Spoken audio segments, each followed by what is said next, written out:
Meaning of easement. Easement. Easement.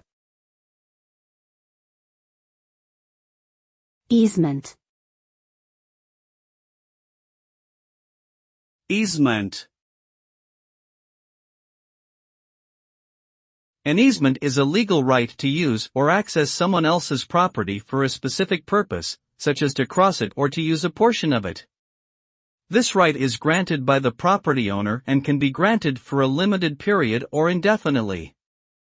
Easements can be created for a variety of reasons, including utility access, transportation, and conservation.